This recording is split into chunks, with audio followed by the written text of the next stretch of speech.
For many commodities, 2024 has been a challenging year, while for others this year has been a positive one. How are things looking overall when it comes to the Idaho ag economy?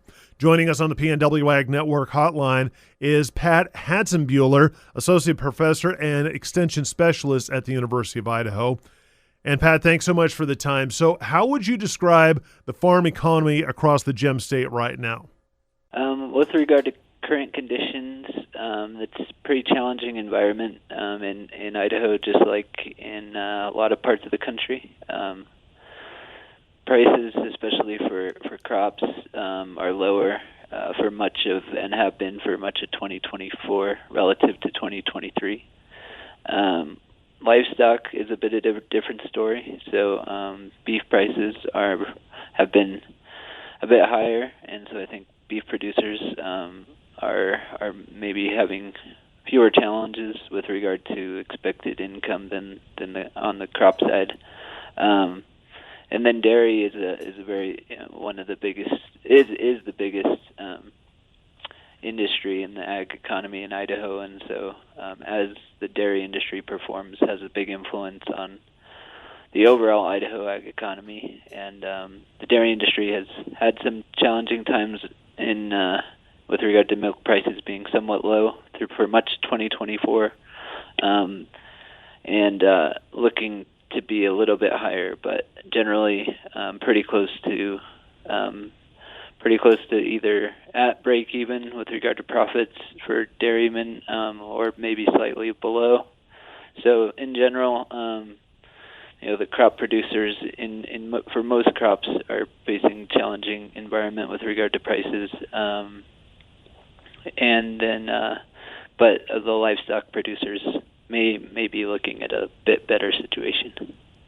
Pat, I'm going to ask you the loaded question that I've been asking a lot of people about the ag economy in 2024. Which is more of a challenge in your assessment? Is it those low commodity prices? Is it high input costs? Or is it a combination of the two? Yep, that's a great question and something that comes up. I tend to look at the Ag Economy Barometer each month, which is produced by Purdue University in cooperation with the CME Group. Basically what they do is interview a group of 400 farmers throughout the U.S. that are supposed to be representative of the general U.S. ag economy. And then they ask them questions like, is your financial situation today better than it was a year ago? And then looking forward to next year, or better or worse off than a year ago? And then looking forward to the next year, is your expected income going to be better off or worse off than you are now? And then they also ask a follow-on question about what's your biggest concern? And so for much of 2024, historically high input costs have been the biggest concern among U.S. producers, and they still are in the most recent Ag Economy Barometer. But those low input prices have really become almost equal with regard to concern throughout the course of 2024. And so they're basically not a good combo when you have concerns that are almost equal for high input costs and also low crop prices. In your assessment, this softer economy, do you anticipate that this is going to be sticking around for a while, or could this be, I don't want to minimize it and say it's a blip on the radar, but could we just be feeling kind of downtrodden now and quickly rebound into 2025? What's your assessment? Well, one important point is that there is quite a bit of variation across the different crops, and especially in Idaho, we have a diverse crop portfolio. And so some of those year-to-year or month-to-month changes can happen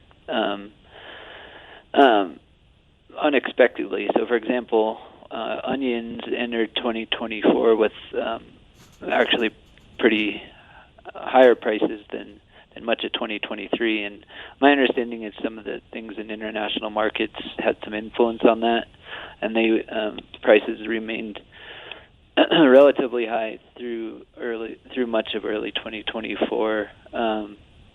And so some of the onion producers may have been able to take advantage of some of those changes in conditions.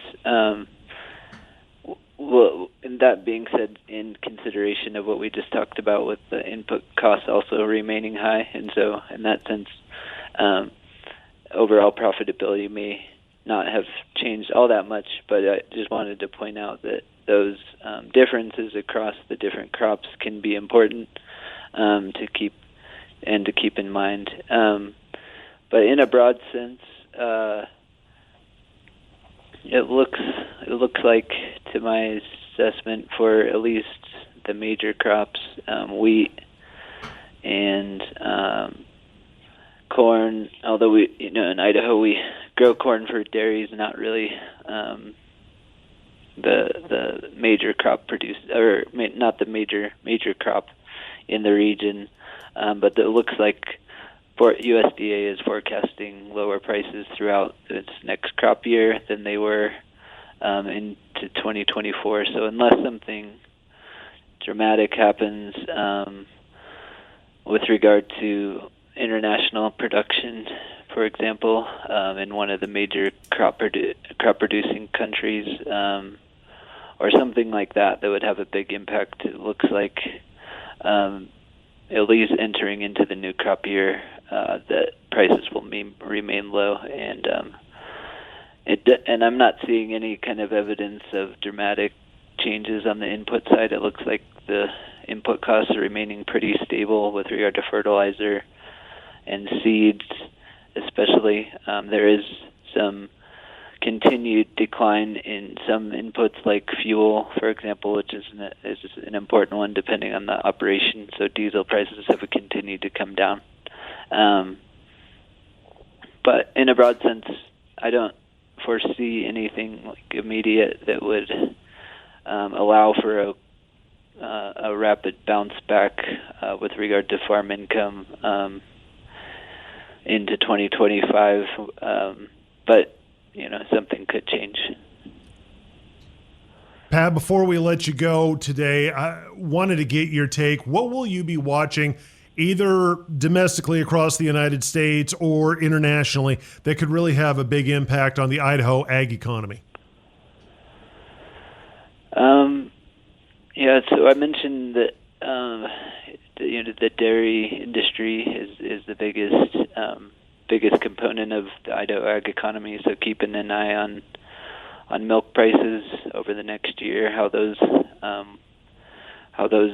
whether they are able to come up a bit, which I think is the forecast for now. That would be beneficial for not only the dairy producers themselves, but also their partners for feed sellers and other people that the dairy industry works with, and production conditions just in general in other kinds of major wheat producing countries. So countries like Russia, which has emerged as a very big exporter, Australia, and those kind of countries keeping an eye on those conditions with how their crops are looking, how the yields actually end up looking.